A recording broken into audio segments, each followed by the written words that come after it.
Hello pensioners, united forum of bank retirees organisation की तरफ से बैंक रिटायरीज के लिए एक सर्कुलर इशू किया गया है। सभी पेंशनर्स के लिए इम्पॉर्टेंट है। हालांकि ये सर्कुलर अपने आप में बहुत बड़ा है, इसलिए मैं आपको इसे हिंदी में समझाने वाली हूँ। पॉइंट वाइज सारे डिटेल हम देखेंगे। जो कि वर्चुअल मीटिंग अभी हुई थी 26 जुलाई 2025 को, उसके बारे में ये पूरा डिस्कशन रहने वाला है। अगर आप इंग्लिश में वीडियो चाहें तो इसका सेपरेट वीडियो आपको मिल जाएगा, बट यदि आप हिंदी में देखना चाहें तो इसको हम पॉइंट वाइज डिस्कशन करने वाले हैं, ताकि आपका ज़्यादा समय खराब ना हो और आप कम समय में सारी चीज़ों को अच्छे से समझ सकें। तो चलिए स्टार्ट करते हैं।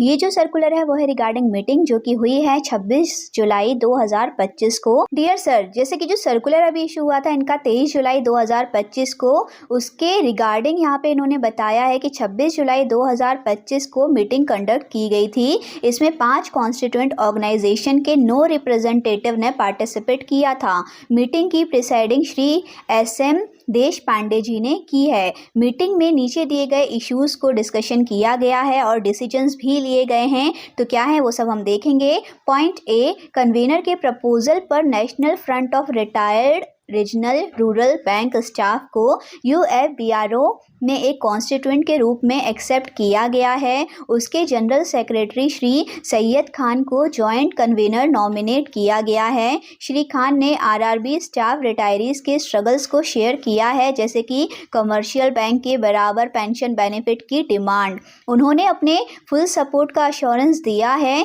UFBRO को और रिटायरीज की यूनिटी को स्ट्रॉन्ग करने में मदद देने का वादा भी किया है। इस तरह से ये यहाँ शामिल हो गए हैं। तो ये बहुत बेनिफिशियल हो सकता है रिटायरीज़ के लिए। आपको इसके बारे में क्या राय है कमेंट में ज़रूर बताइएगा। क्या ये रिटायरीज़ के बेनिफिशियल रहेगा या फिर नहीं।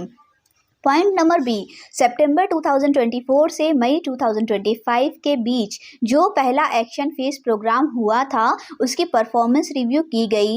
इस पीरियड में 23 सिटीज़ में डिमॉन्स्ट्रेशंस कम धरना ऑर्गेनाइज किए गए हैं, जिनका रिटायरीज़ की तरफ से ज़बरदस्त रिस्पांस मिला। इन प्रोग्राम ने गवर्नमेंट, IBA और बैंक्स का ध्यान पिछले पेंडिंग डिमांड्स जैसे कि पेंशन अपडेशन की तरफ अट्रैक्ट किया। सभी की राय यहाँ ये रही कि जो पहला फेज था वो काफ़ी सक्सेसफुल रहा। पॉइंट नंबर सी, स्पीकर से मिले सजेशन और फीडबैक के बेसिस पर डिसाइड किया गया है कि second phase of action program 1 नवंबर 2025 से स्टार्ट किया जाएगा। ये फेज्ड मैनर में कंडक्ट होगा। पहले वाले फेज की तरह इसमें मानसून और budget session of parliament cover किए जाएंगे, ताकि इस पीरियड में MPs का अटेंशन रिटायरीज इशू की तरफ ड्रॉ हो सके, जो अभी तक पेंडिंग है। Point number D, second phase के लिए नीचे दिए गए इश्यूज को हाईलाइट करने का सजेशन मिला है। तो कौन कौन से वो पॉइंट हैं जिन्हें हम सेकंड फेज में रखने वाले हैं, चलिए देखते हैं। फर्स्ट, पेंशन अपडेशन की डिमांड, जो कि स्पेसिफिक फॉर्मूला के साथ हाईलाइट करना है। सेकंड, प्राइवेट सेक्टर के बैंक पेंशनर्स के लिए एक्सग्रेशिया पेमेंट। थर्ड है फ्री मेडिकल इंश्योरेंस फैसिलिटी, जो कि रिटायरीज के लिए चाहिए। फोर्थ, क्योंकि अब SBI pension with PF benefit दूसरे बैंक के बराबर हो गई है, पब्लिक सेक्टर बैंक के पेंशनर्स को भी सूटेबल कंपनसेट किया जाना चाहिए।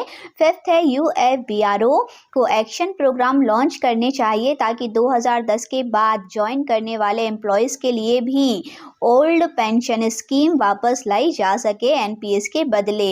इसके लिए रेगुलर ऑर्गेनाइजेशनल लेवल पर काम किया जाए, जैसे मेमोरेंडम देना, MPs मिनिस्टर से मिलना, पार्लियामेंट में इशू रेस करना।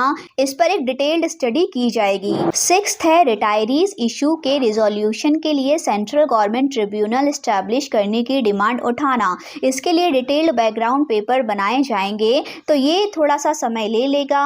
बाकी जो पॉइंट्स है वो आई होप आपको क्लियर हो गए होंगे। अब हम बात करेंगे पॉइंट नंबर E की। सभी कॉन्स्टिट्यूएंट से रिक्वेस्ट की गई है कि वो और भी अपेक्स लेवल रिटायरीज ऑर्गेनाइजेशन को UFBRO के अम्ब्रेला में लें, ताकि बैंक रिटायरीज की यूनिटी और स्ट्रांग हो। सभी कॉन्स्टिट्यूएंट से रिक्वेस्ट की गई है कि वो और भी अपेक्स लेवल रिटायरीज ऑर्गेनाइजेशंस को UFBRO के अम्ब्रेला में लाएं, ताकि बैंक रिटायर्स की यूनिटी और स्ट्रांग हो सके। तो फ्रेंड्स, यूनिटी स्ट्रांग करने के लिए ज़रूरी है कि सभी पेंशनर एक साथ खड़े हों और एक साथ अपने हक की लड़ाई लड़ें, क्योंकि अगर अलग अलग छोटे छोटे हिस्सों में लड़ने जाएंगे तो वो रिस्पॉन्स नहीं मिलेगा।